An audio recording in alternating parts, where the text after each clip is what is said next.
मैं नहीं कहता कि गांधी बहुत महान है, लेकिन हां, जब आप उन्हें पढ़ोगे तो उनसे महान आपको उस समय कोई नहीं दिखेगा।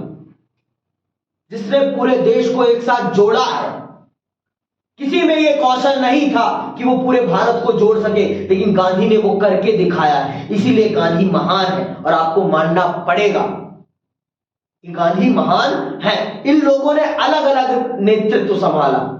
अगर ये लोग एकजुट हो जाते तो विद्रोह की क्या रूपरेखा होती, बहुत बड़ी रूपरेखा होती। लेकिन सबने अपने अपने क्षेत्र के लिए लड़ाई लड़ी, किसी ने पूरे भारत के लिए लड़ाई नहीं लड़ी।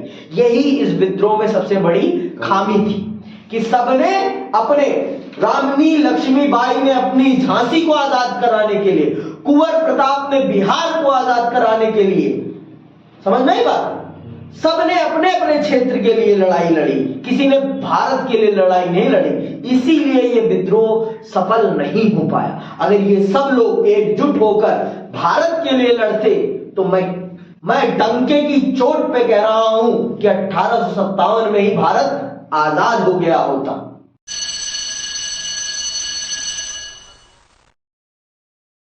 अब हम चल रहे हैं विद्रोह के नेताओं को समझने कि विद्रोह का नेतृत्व किन लोगों ने किया, कौन थे 1857 के हीरो, किनके कंधे पर था 1857 के विद्रोह का नेतृत्व। आइए चलते हैं, पढ़ते हैं और समझते हैं।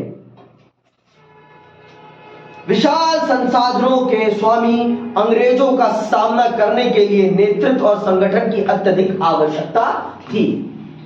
हमारे देश में रहते हुए अंग्रेजों ने हमारे देश में इतना संसाधन इकट्ठा कर लिया था कि कोई कहने की बात नहीं। देश हमारा, लेकिन संसाधन सारे उनके थे, चीजें हमारी, मालिक वो थे। और अब हमें उनसे लड़ना था अपने अधिकारों को प्राप्त करने के लिए। वो एक बहुत बड़ी ताकत बन चुके थे, बहुत बड़ी ताकत, बड़ी ताकत नहीं, बहुत बड़ी ताकत में शब्द प्रयोग कर रहा हूं। इसीलिए निसंदेह योग्य नेतृत्व और संगठन के बिना विद्रोह का कुशलता पूर्वक संचालन नहीं किया जा सकता। देखिए, कोई भी युद्ध हो, बिना नेता के युद्ध नहीं लड़ा जा सकता। जब तक आपके पास एक कुशल संगठन कार्यकर्ता ना हो और आपके पास एक नेता ना हो। मैंने आपको कल भी उदाहरण दिया, आज के समय में मैं आपको सत्ता की लड़ाई का समझा सकता हूं। इसको सत्ता के साथ मैं कोरिलेट कर सकता हूं। जैसे दिल्ली चुनाव में भाजपा के पास कोई भी अच्छा चेहरा नहीं होता। जब दिल्ली विधानसभा का चुनाव होता है तो अरविंद केजरीवाल के बराबर कोई दिल्ली में भाजपा का चेहरा नहीं है। जिस प्रकार का चेहरा अरविंद केजरीवाल का है, वो चेहरा भाजपा में किसी का भी नहीं है अरविंद केजरीवाल के सामने। इसीलिए ना भाजपा जीतती है और ना ही कांग्रेस। क्यों? क्योंकि उनके पास कोई नेतृत्व नहीं है। दिल्ली के लिए बिना नेतृत्व के लड़ाई नहीं लड़ी जाती। तो वैसे ही 1857 के विद्रोह में भी ऐसा ही चाहिए था। और अभी और एक केंद्र के स्तर पर भी बता देता हूं मैं। भाजपा के पास एक नेता है, उसका एक मॉडल है और उनके बहुत ज्यादा कार्यकर्ता हैं, जिनके बल पर वो अपने चुनाव को परफॉर्म करती है, घर घर तक पहुंचती है और अपने नैरेटिव जनता के दिमाग में डालती है। और वहीं कांग्रेस और अन्य विपक्षी दलों के पास में ऐसा कोई ना संगठन है और ना ही कोई उनका उतना बड़ा नेता है। नेता का होना बहुत जरूरी है। बिना नेता के आप कोई भी जंग नहीं लड़ सकते। एक नेता होता है तो आपके अंदर क्या होता है? जोश होता है। जोश भरने के लिए नेता का बलवान होना बहुत जरूरी है, बहुत ज्यादा जरूरी। एक स्कूल को चलाने में जितना टीचरों का योगदान होता है, जितना बच्चों का योगदान होता है, उससे कहीं ज्यादा उस स्कूल की प्रिंसिपल का योगदान होता है। क्योंकि प्रिंसिपल निर्धारित करती है कि स्कूल का डिसिप्लिन कैसा होगा, स्कूल किस दिशा में जाएगा। क्योंकि उनके पास पॉलिसी पावर्स है। उनके पास क्या है? Policy powers. तो वही चीज यहां पर भी है। नेता नेता सब कुछ है। नेता अगर अच्छा है तो आप हारा हुआ मैदान भी जीत सकते हैं। क्रिकेट के मैदान में देख लीजिए, महेंद्र सिंह धोनी हारे हुए मैच को जिताने का दम रखते हैं, तो वो है उनके अंदर की नेतृत्व कौशल। वो उनके नेतृत्व कौशल को बताता है कि उनके अंदर नेतृत्व कौशल है। वो अपने सबसे कमजोर प्लेयर पर भी उतना ही भरोसा करते हैं जितना कि वो अपने सबसे ताकतवर प्लेयर पर भरोसा करते हैं। तो ये उनके क्या दिखाता है? ये उनके नेतृत्व कौशल को दिखाता है, और उनका विश्वास उस प्लेयर में भी दम भर देता है कि हाँ, जब मेरा कप्तान मुझ पर भरोसा कर रहा है तो मैं वो करके दिखाऊंगा जो मेरा कप्तान मुझसे चाहता है। समझ में आई बात? तो यही चीज, तो विद्रोह, जो हमने विद्रोह किया है, उस विद्रोह के लिए एक नेता भी चाहिए था और एक संगठन चाहिए था। बिना संगठन, बिना नेता के कोई भी युद्ध नहीं जीता जा सकता है। बिना नेता, संगठन और नीति, ये तीन चीज अगर आपके साथ हो जाएंगी तो आप कोई भी मैदान, कोई भी बाजी मार लेंगे। लेकिन अगर आपके पास नीति, नेता, संगठन नहीं है तो आप जीती हुई बाजी भी हार जाएंगे। जीती हुई बाजी भी हार जाएंगे। समझ में आई बात? 1857 में हमारे पास कोई नेता नहीं था, लेकिन 1920 के बाद हमारे पास एक नेता आ गया था। वो कौन थे? महात्मा गांधी। महात्मा गांधी ने पूरे भारतीय समाज को एकजुट किया, तब जाकर भारत आजाद हुआ है भाई।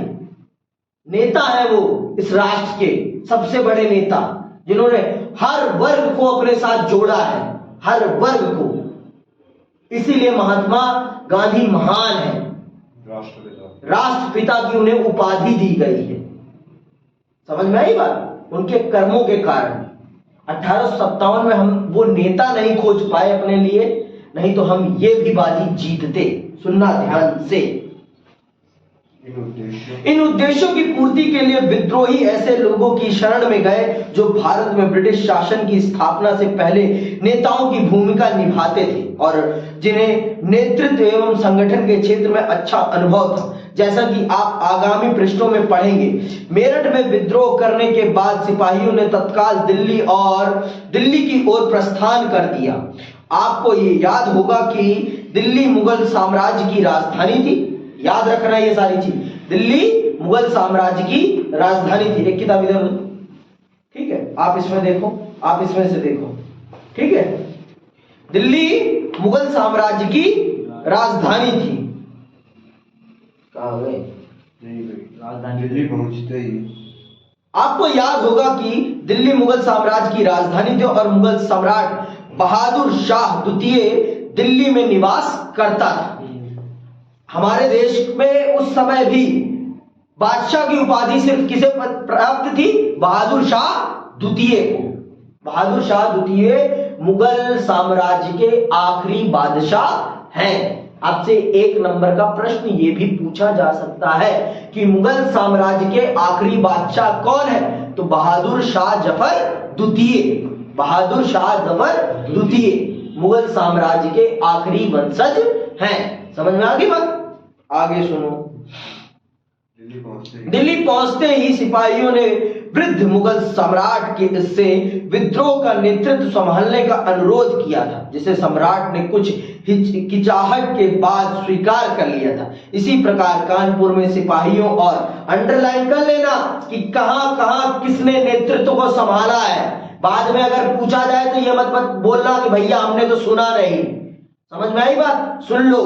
दिल्ली में किसने नेतृत्व को संभाला है? बहादुर शाह जफर द्वितीय ने। विद्रोही सिपाहियों के आग्रह पर दिल्ली में नेतृत्व किसने संभाला है विद्रोह का? बहादुर शाह जफर द्वितीय। ठीक। और कानपुर में इसी प्रकार कानपुर में सिपाहियों और शहर के लोगों ने पेशवा बाजीराव द्वितीय के उत्तराधिकारी नाना साहब को अपना नेता बनाया था। कानपुर में किसे? नाना साहब को। बनाया था। उनकी दृष्टि में नाना साहब एक योग्य और अनुभवी नेता थे जिन्हें नेतृत्व एवं संगठन का पर्याप्त अनुभव था। इसी प्रकार झांसी में रानी लक्ष्मीबाई, बिहार में आरा के स्थानीय जमींदार कुंवर सिंह और लखनऊ में अवध के नवाब वाजिद अली शाह के युवा पुत्र बिरजिस कादर को विद्रोह का नेता घोषित किया गया था। हमें याद रखना चाहिए कि सभी स्थानों पर विद्रोह का नेतृत्व दरबारों से जुड़े व्यक्तियों जैसे रानियों, राजाओं, नवाबों और तालुकदारों द्वारा नहीं संभाला गया था। उल्लेखनीय है कि विद्रोह के संदेश के प्रसार में सामान्य लोगों, महिलाओं और पुरुषों और अनेक स्थानों पर धार्मिक लोगों ने भी महत्वपूर्ण भूमिका निभाई थी। समकालीन स्रोतों से पता चलता है कि मेरठ में जब तब हाथी पर सवार एक काफिर दृष्टिगोचर होता था जिसके दर्शन करने के लिए सिपाही बार बार जाते थे। इसी प्रकार अवध के ब्रिटिश साम्राज्य में विलय के बाद अनेक धार्मिक नेता एवं स्वाभू पैगंबर प्रचारक ब्रिटिश शासन के विरुद्ध प्रचार करने लगे थे और जन सामान्य को ब्रिटिश शासन को जड़ से उखाड़ फेंकने की प्रेरणा देने लगे थे।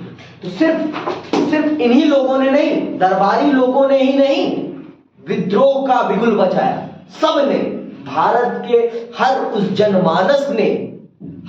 जनमानस ने बिगुल बजाया विद्रोह का, जिसे अंग्रेजी शासन से लाभ नहीं मिल रहा था, जिसे अंग्रेजी शासन का अत्याचार झेलना पड़ रहा था।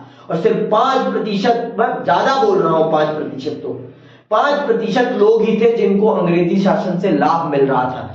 नहीं तो 95% लोगों को अंग्रेजी शासन में शोषण का शिकार होना पड़ा था। तो आप मान लीजिए 95% भारत विद्रोह की तरफ बढ़ चुका था, विद्रोह की तरफ बढ़ चुका था। इन्हीं 5% लोगों ने पूरा खेल बर्बाद किया है। 5%।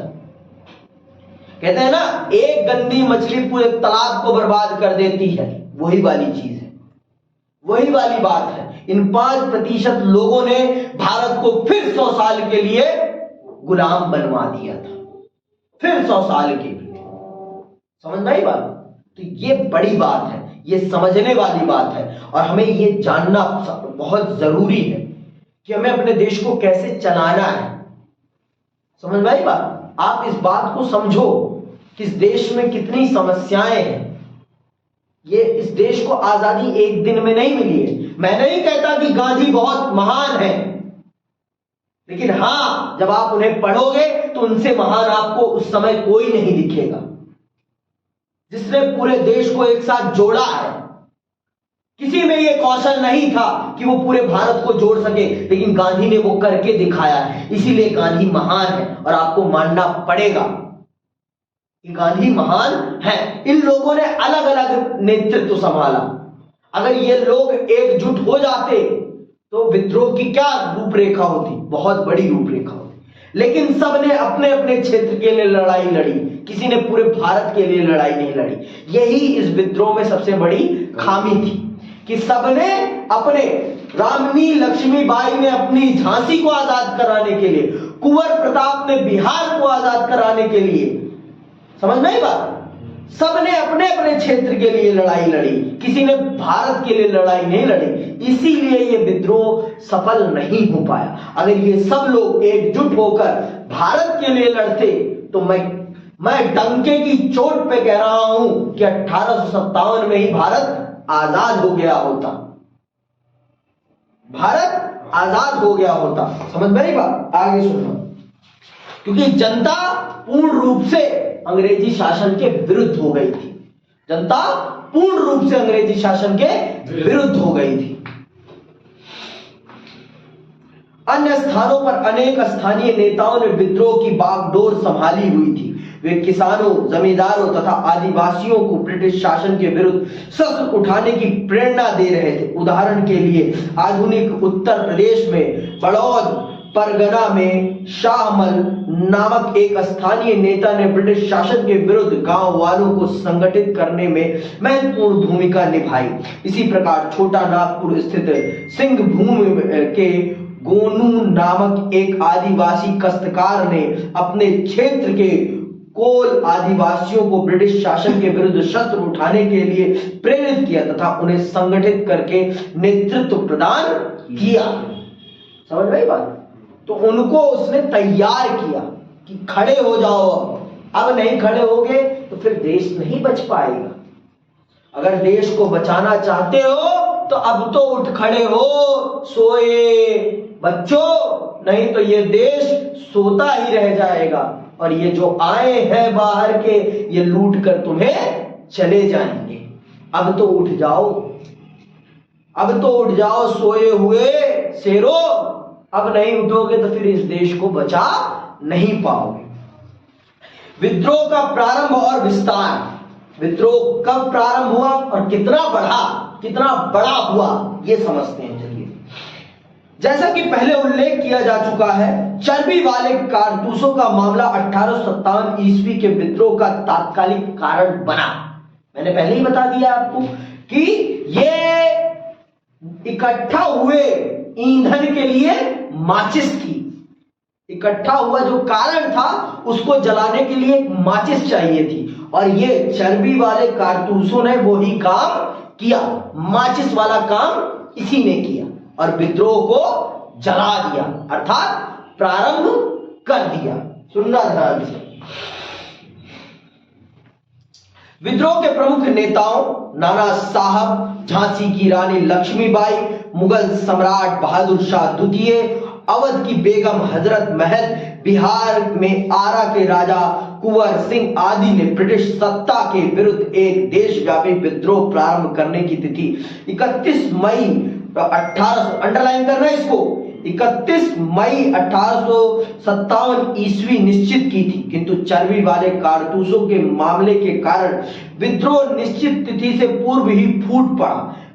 बैरकपुर छावनी, अंडरलाइन करना, प्रारंभ बैरकपुर छावनी बंगाल में 34वीं रेजिमेंट के एक ब्राह्मण सैनिक मंगल पांडे ने चर्बी वाले कारतूसों के विरुद्ध विद्रोह करके रेजिमेंट के 2 बड़े अंग्रेज अधिकारियों को गोली से उड़ा दिया। 8 अप्रैल 1857 ईस्वी को मंगल पांडे को फांसी दे दी गई। इसके परिणाम स्वरूप सैनिकों के लिए निश्चित तिथि 31 मई तक प्रतीक्षा करना कठिन हो गया। परिणामतः निर्धारित समय से पूर्व ही देश के विभिन्न भागों में विद्रोह का बिगुल बज उठा। विद्रोह के प्रमुख केंद्र निम्नलिखित थे। समझ में आई बात? तिथि निर्धारित थी 31 मई, लेकिन 31 मई तिथि निर्धारित थी, 1857 को निर्धारित थी इन सभी लोगों ने। किसने किसने? आपके नाना साहब, झांसी की रानी, मुगल सम्राट बादशाह और आपके अवध की बेगम हजरत महल और आपके कुंवर साहब ने 31 मई निर्धारित की थी। लेकिन इस चर्बी वाले मामले ने भारतीय सैनिकों को उससे पहले ही अपना विद्रोह प्रकट करने के लिए कारण दे दिया, जिसके कारण से वो रुक नहीं पाए और मंगल पांडे ने 2 अंग्रेज अधिकारियों को गोली से उड़ा दिया और उसके बाद जब उसे फांसी दे दी गई तो उसके बाद फिर सैनिकों को रोक पाना बहुत ही मुश्किल हो गया। फिर सैनिक 31 मई तक का वेट नहीं कर पाए, जिस कारण से जो विद्रोह 31 मई को प्रारंभ होना था पूरे देश में, वो निर्धारित तिथि से पहले प्रारंभ हो गया। यह भी एक कारण है विद्रोह के असफल होने का, कि तैयारियां पूरी नहीं हो पाई थी। अगर तैयारियां पूरी हो गई होती और निर्धारित तिथि पर प्रारंभ हुआ होता तो पूरे देश में एक साथ प्रारंभ होता तो अंग्रेज उसे कंट्रोल नहीं कर पाते। लेकिन निर्धारित तिथि से पूर्व प्रारंभ हो जाने के कारण समस्याएं पैदा हो गई थोड़ी बहुत। सुनना ध्यान से, क्या केंद्र थे, कहां कहां विद्रोह प्रारंभ हुआ था? मेरठ में ही सबसे पहले प्रारंभ हुआ है। 9 मई 1857 ईस्वी को मेरठ छावनी के 85 सैनिकों, जिन्होंने 24 अप्रैल 1857 ईस्वी को चर्बी वाले कारतूसों के प्रयोग से इनकार कर दिया था, को सेना से हटाकर 10-10 साल के कठोर कारावास की सजा दे दी गई। परिणाम स्वरूप उनके साथी भारतीय सैनिकों ने अगले ही दिन 10 मई छावनी के उच्च अंग्रेज अधिकारियों को मार डाला एवं जेलों को तोड़कर अपने बंदी साथियों को मुक्त करा लिया। सिपाहियों ने शस्त्रागार पर अधिकार कर लिया। सरकारी भवनों और कार्यालयों को आग लगा दी गई। असंख्य अंग्रेज स्त्री पुरुषों को मौत के घाट उतार दिया गया। शहर को दिल्ली से जोड़ने वाले टेलीग्राफ लाइन काट दी गई। मेरठ पर अधिकार करने के पश्चात विद्रोहियों ने दिल्ली की ओर प्रस्थान किया। सुन रहे हो ये सारी बातें? तो जब अंग्रेजों ने उनके साथ ये व्यवहार किया तो उन्होंने भी कहा अब नहीं बर्दाश्त करेंगे। तो यही निर्धारित तिथि से 20 दिन पहले ये विद्रोह फूट पड़ा, जिस कारण से जो तैयारियां बाकी थी वो नहीं हो पाई। समझ में बात? फिर मेरठ के बाद दूसरा केंद्र क्या था? दिल्ली। 11 मई को प्रातः काल ही मेरठ के लगभग 2000 विद्रोही सैनिक दिल्ली में लाल किले के फाटक पर जा पहुंचे। शीघ्र ही शहर के आम लोग उनके साथ जुड़ने लगे। दिल्ली, जिसकी जनसंख्या उस समय लगभग 1,52,000 थी, पर अधिकार करके उन्होंने वृद्ध मुगल सम्राट बहादुर शाह द्वितीय को पुनः मुगल राज सिंहासन पर आसीन कर दिया। इस प्रकार विद्रोह को एक वैधता प्राप्त हो गई, क्योंकि अब उसे मुगल बादशाह के नाम से चलाया जा सकता था। उल्लेखनीय है कि दिल्ली में विद्रोह का वास्तविक नियंत्रण एक सैनिक समिति कर रही थी, जिसका प्रमुख सेनापति बख्तर खान था। याद रखना, बख्तर खान ने इस सैन्य विद्रोह का, दिल्ली के सैन्य विद्रोह का नेतृत्व वास्तविक रूप से बहादुर शाह जफर द्वितीय ने नहीं, एक सैनिक ने किया, और उसका नाम क्या है? बख्तर खान। ये 1 नंबर का प्रश्न है, ये 1 नंबर का प्रश्न है, ठीक है। बख्तर खान था। बख्तर खान जो ब्रिटिश तोप खाने में सामान्य सा सूबेदार था, विद्रोह के प्रमुख केंद्र दिल्ली में सामान्य तथा निम्न वर्गीय जनता के प्रतिनिधित्व का प्रतीक था। 12 और 13 मई को उत्तर भारत में शांति बनी रही, किंतु जैसे ही दिल्ली पर विद्रोहियों का अधिकार हो जाने तथा मुगल सम्राट द्वारा विद्रोह को अपना समर्थन प्रदान किए जाने की खबर फैली, हालात तेजी से परिवर्तित होने लगे। जैसे जैसे विद्रोह का समाचार एक शहर से दूसरे शहर में पहुंचता गया, वैसे वैसे सिपाही अंग्रेजों के विरुद्ध अस्त्र शस्त्र उठाने लगे। बनारस और इलाहाबाद, सुनना ध्यान से, दिल्ली पर विद्रोहियों का अधिकार हो जाने की सूचना मिलते ही बनारस और इलाहाबाद में अंग्रेजों के विरुद्ध विद्रोह हो गए, किंतु इससे पूर्व की विद्रोही वहां पूर्ण सफल हो पाते। जनरल नील द्वारा उनके विद्रोह का अंत कर दिया गया। अवध विद्रोह की व्यापकता, सबसे ज्यादा विद्रोह का सबसे ज्यादा कहीं असर दिखाई पड़ा तो वो कहां दिखाई पड़ा? अवध में। अवध में होता है तांडव, अवध में होता है भारतीय सैनिकों का और भारतीय जनता का अंग्रेजों के ऊपर तांडव। सुनना बहुत ध्यान से। अवध में विद्रोह का व्यापक प्रसार हुआ और यह विदेशी शासन के विरुद्ध लोक प्रतिरोध की अभिव्यक्ति बन गया। अवध में विद्रोह का सूत्रपात लखनऊ में हुआ, जिसका नेतृत्व बेगम हजरत महल द्वारा किया गया। बेगम ने 4 जून 1857 ईस्वी को अपने अल्पवयस्क पुत्र बिरजिस कादर को अवध का नवाब घोषित करके अंग्रेजों के विरुद्ध संघर्ष प्रारंभ कर दिया। अवध के जमींदारों, किसानों तथा सैनिकों ने बेगम की मदद की। विद्रोहियों ने असीम वीरता का परिचय देते हुए 1 जुलाई 1857 ईस्वी को ब्रिटिश रेजिडेंसी का घेरा डाल दिया और शीघ्र ही संपूर्ण अवध में क्रांतिकारियों की पताका फहरने लगी। मतलब पूरे अवध को क्रांतिकारियों ने अपने नियंत्रण में ले लिया कि अब अवध हमारा है, और बेगम हजरत महल को उसका नेतृत्व दिया गया। और बेगम हजरत महल ने नेतृत्व को बहुत अच्छे से संभाला, बहुत अच्छे से। समझ में आई बात? उन्होंने बहुत अच्छे से नेतृत्व को संभाला और पूरे अपने अवध की जन समुदाय को उन्होंने इस विद्रोह में सम्मिलित किया और सबने मिलकर अंग्रेजों की ईंट से ईंट को बजाई, दबा के उनके डंके की चोट पर उन्हें मारा और पूरे अवध में फिर से बेगम का झंडा बुलंद हो गया। बेगम का झंडा फिर से बुलंद हो गया। सुनना,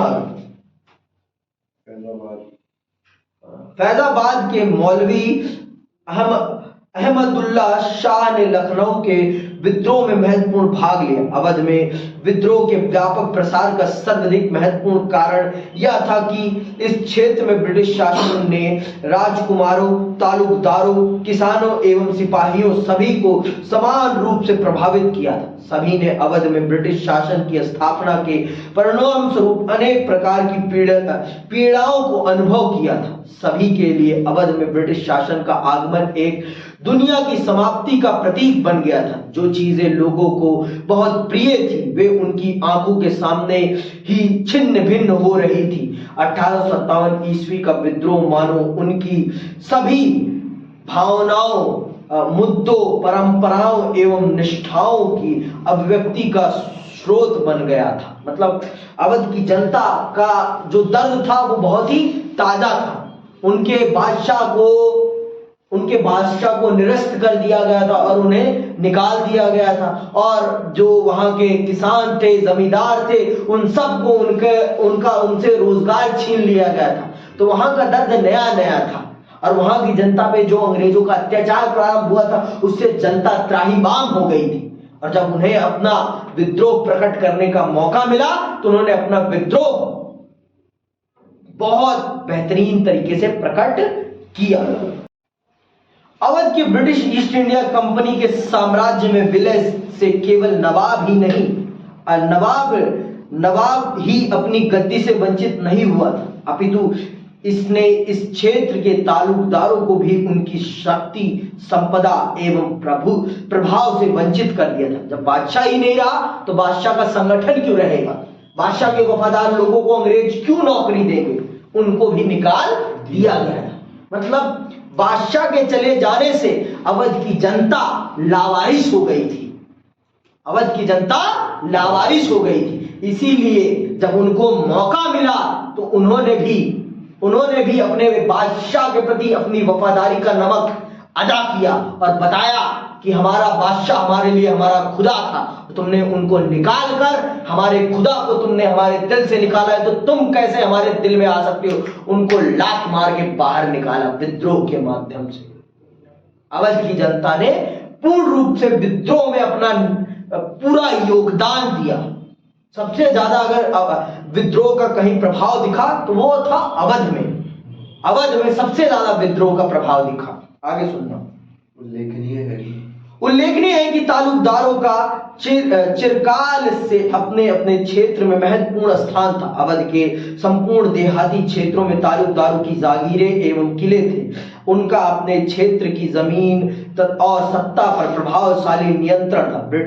भारत में ब्रिटिश शासन की स्थापना से पहले तालुकदारों के अपने किले और हथियारबंद सैनिक होते थे। कुछ बड़े तालुकदारों के पास 12,000 तक पैदल सैनिक होते थे। छोटे छोटे तालुकदारों के पास भी लगभग 200 सिपाही तो होते ही थे। तालुकदारों द्वारा नवाब की संप्रभुता स्वीकार कर लेने और राजस्व का नियमित रूप से भुगतान करते रहने पर उन्हें पर्याप्त स्वायत्तता प्रदान कर दी जाती थी। अंग्रेज तालुकदारों की स्वायत्तता एवं शक्ति को स्वीकार करने के लिए तैयार नहीं थे। परिणाम स्वरूप अवध के विलय के तत्काल पश्चात तालुकदारों के दुर्गों को नष्ट कर दिया गया तथा उनकी सेनाओं को भंग कर दिया गया। तो इन सब चीजों से तालुकदार बहुत नाराज थे कि अंग्रेजों ने उनके साथ अच्छा नहीं किया। उनके अधिकारों को, उनकी सेना को, उनकी जनता को प्रताड़ित करके अच्छा नहीं किया। देखो, मूल कारण था तालुकदारों का अंग्रेज सरकार के खिलाफ विद्रोह करने का कि उनकी रोजी रोटी उनसे छीन ली गई थी। अब आपसे आपकी रोजी रोटी कोई छीनेगा तो आप उसे छोड़ोगे तो नहीं कि छोड़ोगे भाई? नहीं, कोई भी नहीं छोड़ेगा। रोजी रोटी पे सवाल आएगा तो कोई नहीं छोड़ेगा, किसी भी कीमत पे नहीं छोड़ेगा। जो संभव हो सकेगा वो करने का प्रयास करेगा, लेकिन मारेगा उसे कि नहीं मारेगा? मयंक बहुत मारेगा, बहुत ज्यादा मारेगा। समझ में आई बात? तो इसीलिए अवध में सबसे ज्यादा विद्रोह था, और वो भी नया नया था। क्यों? क्योंकि ज्यादा दिन नहीं हुए थे नवाब को हटाए हुए ज्यादा दिन नहीं हुए थे, इसीलिए जनता में विद्रोह नया नया था, दर्द नया नया था, और उस दर्द को निकालने का उन्हें मौका भी बहुत जल्दी मिल गया था। समझ में आई बात? आगे सुनो। ब्रिटिश भू राजस्व नीति ने भी तालुकदारों की शक्ति एवं प्रभुसत्ता पर प्रबल प्रहार किया। अवध के अधिग्रहण के बाद ब्रिटिश शासन ने वहां भू राजस्व के एक मुस्त बंदोबस्त को लागू किया। इस बंदोबस्त के अनुसार, ये अंडरलाइन कर लो, इस बंदोबस्त का क्या मतलब है।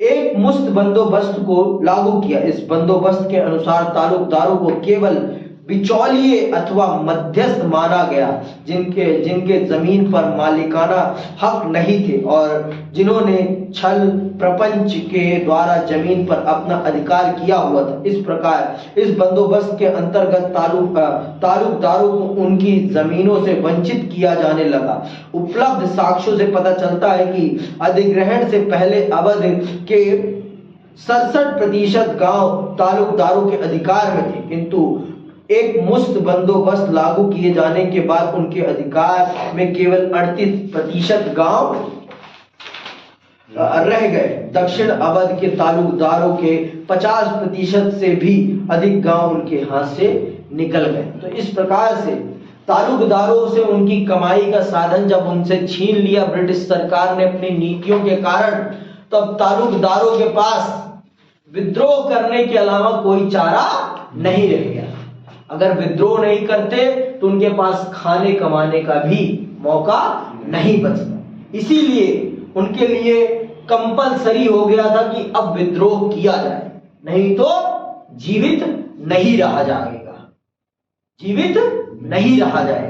अगर ये अंग्रेज सरकार लंबे समय तक अवध में रह गई तो ये हमारा जीवन बर्बाद कर देगी। इस बात को तालुकदार समझ गए थे, और इसीलिए उन्होंने जब विद्रोह हुआ तो उन्होंने फुल सपोर्ट किया, पैसा सब कुछ दिया जो उनके पास था, सब तरह से उन्होंने मदद करी, जनता को प्रोत्साहित किया, जनता को हथियार उपलब्ध कराए, सब कुछ उपलब्ध कराए। क्यों? क्योंकि जब तक स्वतंत्र नहीं होगा प्रदेश तब तक उनको उनकी सत्ता मिलने वाली नहीं थी। इसीलिए आगे सुनो। ब्रिटिश अधिकारियों का विचार था कि यदि तालुकदारों को हटाकर जमीन वास्तविक मालिकों को सौंप दी जाएगी तो इससे जहां एक ओर किसानों के शोषण में कमी होगी, वहीं दूसरी ओर राजस्व वसूली में वृद्धि होगी। किंतु ब्रिटिश अधिकारियों का ऐसा सोचना निरर्थक था। इससे भू राजस्व वसूली में तो कुछ वृद्धि हुई, किंतु किसानों के कर बोझ में कोई कमी नहीं हुई। वास्तविकता तो यह थी कि अवध के अधिकांश क्षेत्रों में भू राजस्व का मूल्यांकन बहुत बढ़ा चढ़ाकर किया गया था। अंग्रेजों ने मालिकाना अधिकार किसानों को तो दिया, लेकिन उसके बदले में कर को 10 गुना बढ़ा दिया। तो इससे किसानों की स्थिति में कोई सुधार नहीं हुआ। अगर किसानों की स्थिति में सुधार हो गया होता तो एक बार के लिए किसान अंग्रेजों के पक्ष में आ जाते, लेकिन अंग्रेजी शासन के आ जाने से किसानों की दिक्कतें और बढ़ गई, जिस कारण से उन्होंने समझा कि हमारा पुराना वाला सिस्टम ही सही था, कि हम मालिक तो नहीं थे लेकिन हमारे पास हमारी 2 वक्त की रोटी का इंतजाम तो था, लेकिन इस अंग्रेजी शासन ने तो हमें 2 वक्त की रोटी से भी वंचित कर दिया। इसीलिए किसानों ने कहा कि हमें आपकी शर्तें मंजूर नहीं, हमें हमारा पुराना मालिक ही चाहिए। इसीलिए अंग्रेजों का उन्होंने भी पुरजोर विरोध किया। मालिक बनने के बावजूद भी, मालिक तो बन गए लेकिन टैक्स कितना बढ़ा दिया गया? 10 गुना। तो आप बताओ, आपकी कमाई 100 रुपए थी पहले भी और अब भी 100 रुपए है, अब भी 100 रुपए है और पहले भी 100 रुपए थी, और आप पहले आपको 10 रुपए देने थे, अब आपको 90 रुपए देने टैक्स के रूप में। तो आप बताओ कौन से सिस्टम में रहना पसंद करोगे आप? 10 रुपए वाले में जो 10 रुपए दे। समझ में आई बात? तालुकदारों को उनकी सत्ता से वंचित कर दिए जाने के कारण एक संपूर्ण सामाजिक व्यवस्था नष्ट हो गई।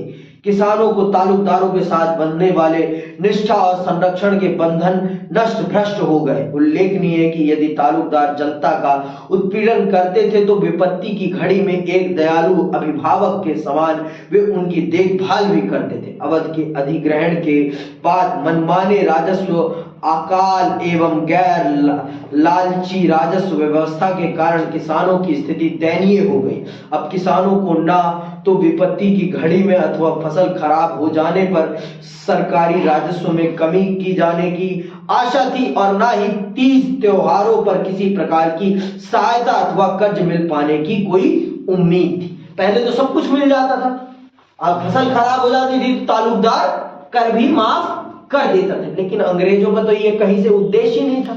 उनका तो जनता का कल्याण करने का कोई उद्देश्य था ही नहीं। उनका तो एक ही उद्देश्य था, क्या? उत्पीड़न करना और लाभ कमाना। जिस कारण से जो पुराना सिस्टम था, पुराने सिस्टम के कोलैप्स हो जाने के कारण किसानों की स्थिति बद से बदतर हो गई थी। किसानों की स्थिति बद से बदतर हो गई थी। तो उन्होंने कहा कि नहीं भैया, हमें आपका सिस्टम नहीं चाहिए, हमें हमारा पुराना सिस्टम ही चाहिए, हमें हमारा राजा ही प्यारा है, आप हमें नहीं प्यारे। इसीलिए किसानों ने जमीन के मालिक बनने के बावजूद भी अपने ताल्लुकदार, अपने मालिक की हिमायत करी और जब विद्रोह हुआ तो उन्होंने अपने मालिक का पक्ष लिया, अपने नवाब का पक्ष लिया, अपने ताल्लुकदार का पक्ष लिया। क्यों? क्योंकि अंग्रेजी सरकार में उन्हें उत्पीड़न सहना पड़ रहा था, उनके लिए कोई उम्मीद नहीं थी। ताल्लुकदार था, उससे जाकर वो मिल भी सकते थे, लेकिन अंग्रेजी सरकार से तो वो मिल भी नहीं सकते थे। मजबूरी पड़ने पर वो उससे कर्ज भी नहीं ले सकते थे। भाई ताल्लुकदार अब आपका मालिक नहीं तो वो आपको क्यों कर्ज देगा? उसे तो पता ही नहीं कि आप दे पाओगे कर्जा या नहीं दे पाओ। पहले तो पता था, क्यों? क्योंकि आप उसके खेत में काम कर रहे थे, तो वो एक ना एक तरीके से तो अपना कर्जा निकाल लेता था। लेकिन अब उसके पास तो ये विकल्प नहीं, तो अब कर्जा भी नहीं मिलता था। तो समस्या पड़ने पे किसानों के पास अब कोई विकल्प नहीं था। इसीलिए किसानों ने ताल्लुकदारों का पक्ष लेते हुए अंग्रेजी सरकार के खिलाफ विद्रोह किया। समझ में आई बात? किसानों के असंतोष का प्रभाव फौजी बैरकों तक भी पहुंचने लगा था। जैसा कि पहले भी उल्लेख किया जा चुका है, अधिकांश सैनिकों का संबंध किसान परिवार से था। सिपाही कम वेतन और समय पर छुट्टी न दिए जाने के कारण पहले से ही ब्रिटिश शासन से असंतुष्ट थे। 1850 के और आपको सबको पता है कि ब्रिटिश सेना में ज्यादातर सैनिक कहां के थे? अवध के थे। जब अवध के किसानों पर अत्याचार प्रारंभ हुआ तो उसका प्रभाव सेना पर भी पड़ा। उसका प्रभाव सेना पर भी पड़ा, क्योंकि सैनिक कहां के थे? सारे अवध के थे और गरीब किसान के बच्चे ही सेना में भर्ती थे। कोई अमीर बाप का बच्चा तो नहीं भेजता ना अपने बेटे को सेना में, कि भेजता है? नहीं भैया। भेजता भी है तो अधिकारी बनाता है, सिपाही नहीं बनाता। और उस समय भारतीय सिर्फ सिपाही बन सकते थे, ज्यादा से ज्यादा तो सूबेदार। सिपाही में एक सबसे ऊंची पोस्ट है सूबेदार की। सिपाही में सबसे ऊंची पोस्ट होती है सूबेदार मेजर। इससे बड़ी पोस्ट सिपाहियों में कोई नहीं होती। और उस समय सिर्फ सूबेदार बन सकते थे आप, सूबेदार से ऊपर नहीं जा सकते। समझ रहे बात? सूबेदार के 2 स्टार होते हैं यहाँ पर, वो भी कपड़े के बने हुए। जो स्टील वाले स्टार होते हैं ना, वो लगते हैं सारे कमीशन रैंक के ऑफिसर्स के ऊपर। समझ में आई बात? सबसे पहली कमीशन रैंक है लेफ्टिनेंट। क्या है? Lieutenant, 1 star. समझ में आई बात? आगे सुनो।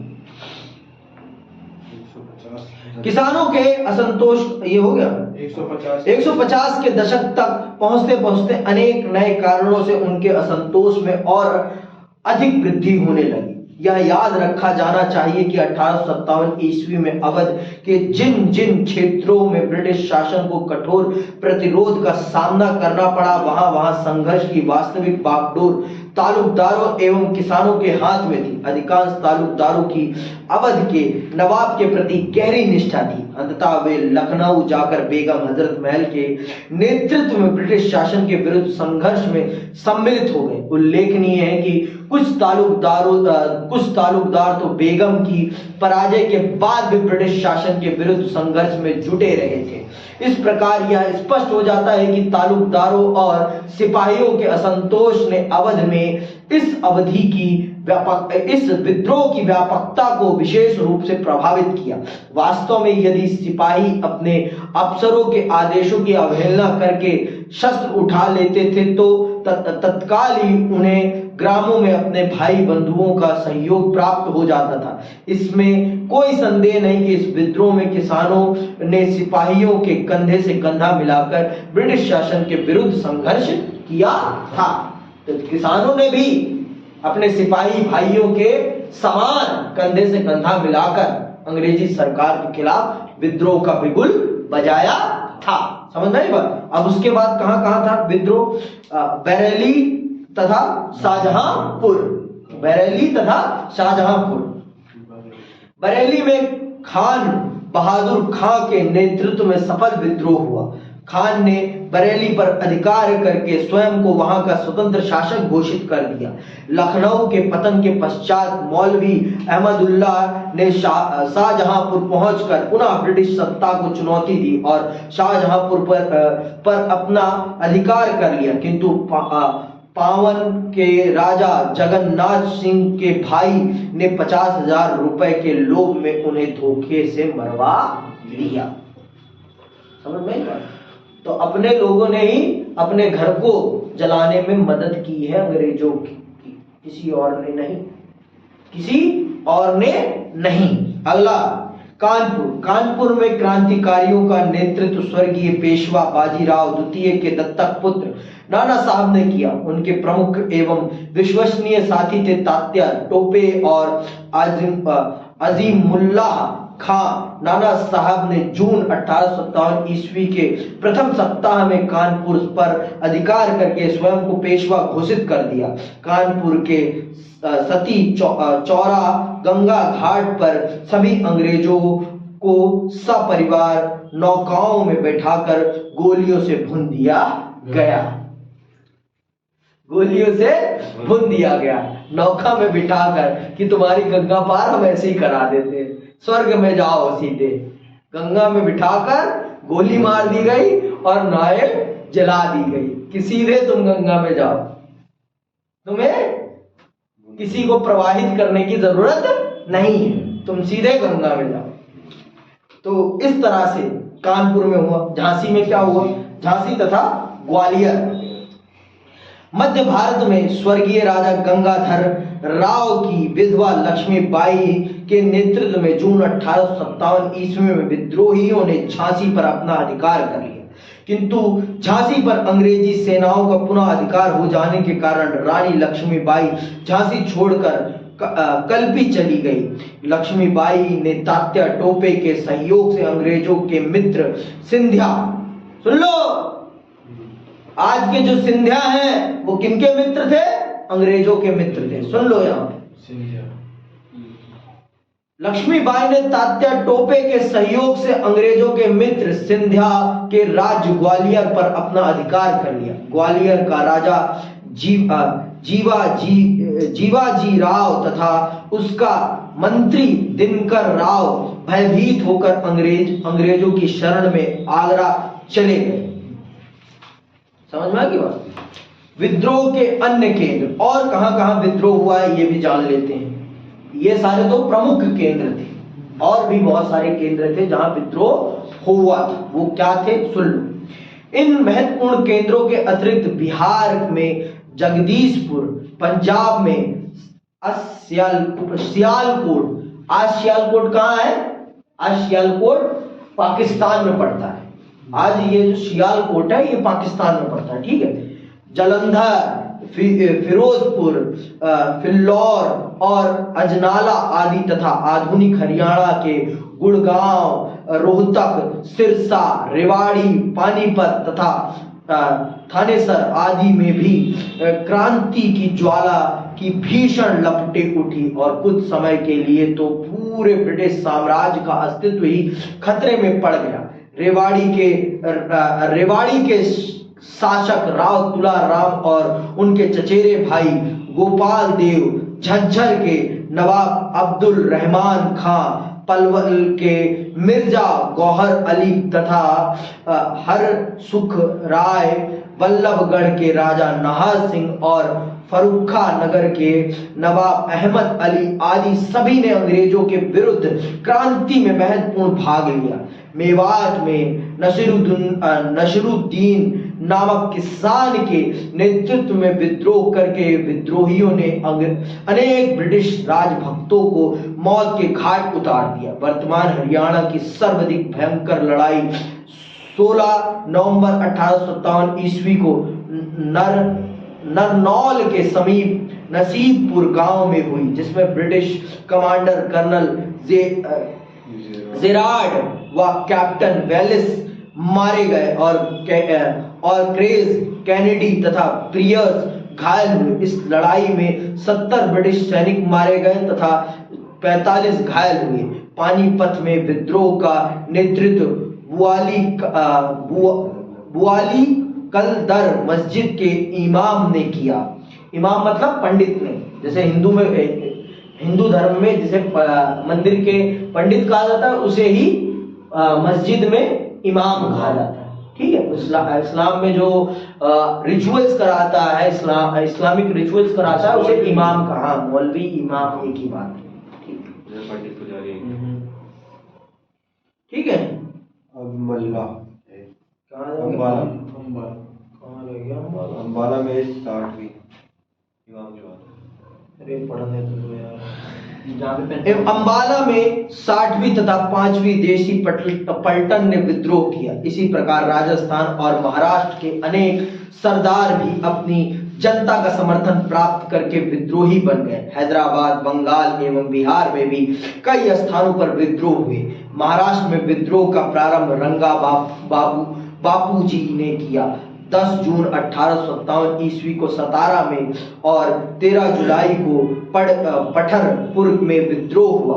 आंध्र प्रदेश में हैदराबाद, राजमुद्री, कुरनूल, गंटूर, कडप्पा तथा विशाखापट्टनम में नरोल तक की समुद्र पट्टी विद्रोह का प्रमुख केंद्र रहा। गंजम में राधा कृष्ण दंड सेन ने और गोलकुंडा में चित्ता भूपति और उसके भतीजे सन्यासी भूपति ने विद्रोह किया। कर्नाटक में मैसूर, कारवाड़, धारवाड़, जामा भिंडी, बीजापुर, शोरापुर, बेलगांव आदि विद्रोह के प्रमुख केंद्र रहे। तत्कालीन विवरणों से उल्लेख मिलता है कि शोरापुर के राजा ने नाना साहब को विद्रोह के लिए संदेश भेजे। तमिलनाडु में मद्रास, चिंगलपुर, उत्तरी अरकट, तंजावुर, मतलब पूरा भारत विद्रोहमयी हो गया था। लेकिन कुछ अंग्रेजी वफादार कुत्तों ने अंग्रेजों की चापलूसी के, अंग्रेजों की मलाई खाने के लिए इन विद्रोही नेताओं की मुखबरी कर दी, जिस कारण से अंग्रेज इनको मार पाए। नहीं तो विद्रोह सफल हो जाता और अंग्रेजों को भारत छोड़कर जाना पड़ता। लेकिन कुछ लोगों की मुखबरी ने भारत के प्रथम स्वतंत्रता संग्राम 1857 को असफल कर दिया। नहीं तो ये विद्रोह सफल विद्रोहों में से एक विद्रोह था। ये सफल विद्रोहों में से एक विद्रोह था और इसकी सफलता सुनिश्चित थी।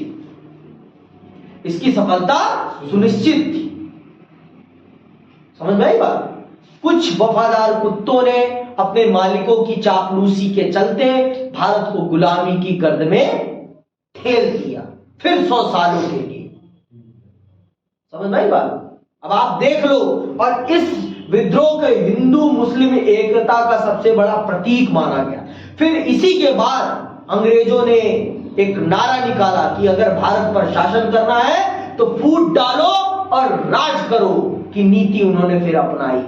हिंदू मुस्लिम को तोड़ो, हिंदू मुस्लिम को तोड़ो, और आज भी हमें उसका प्रभाव दिखाई पड़ता है। आज भी हम उसी का परिणाम भुगत रहे हैं। ये जो पाकिस्तान नाम का नसूर पैदा हुआ वो उसी का परिणाम है, वो उसी का परिणाम है, नहीं तो वो नसूर पैदा ही नहीं होता, वो नसूर पैदा ही नहीं होता। समझ में आई बात? तो ये चीजें समझने वाली है हमारे, कि हमने अपने देश को खुद ही बर्बाद किया और हम ही बना सकते हैं, हमारे अलावा कोई नहीं बना सकता। तो अब आप समझो, इतिहास इसीलिए पढ़ाया जा रहा है जिससे कि आप आने वाले समय में वो फिर से गलतियां ना दोहराओ, इसीलिए इतिहास पढ़ाया जाता है। गलतियां दोहराने के लिए इतिहास नहीं पढ़ाया जाता, गलतियां ना दोहराई जाए इसलिए इतिहास पढ़ाया जाता है। फिर भी हमारे देश में वही गलतियां पुनः दोहराई जा रही हैं, फिर से फूट डालो की नीति अपनाई जा रही है, फिर से धर्म के नाम पर लड़ाया जा रहा है। और इस बार कोई बाहरी नहीं लड़ा रहा, आपके देश के लोग ही आपको लड़ा रहे हैं, अपने निजी, अपने सत्ता के फायदे के लिए। तो ये समझिए, आप इस चीज को नहीं समझेंगे आप तो आपका देश आगे नहीं जा सकता। आप इस देश से एक कौम को निकाल नहीं सकते। अब अगर आप उस कौम को निकालने का प्रयास करेंगे तो ये देश फिर से जल जाएगा। भगवान न करे ये बट भी सकता है उस एक गलती के कारण। समझ में आई बात? फिर से वो गलती ना दोहराई जाए तो बहुत अच्छी बात है। इसी के साथ आज की क्लास यहीं समाप्त करते हैं। जय हिंद, जय भारत।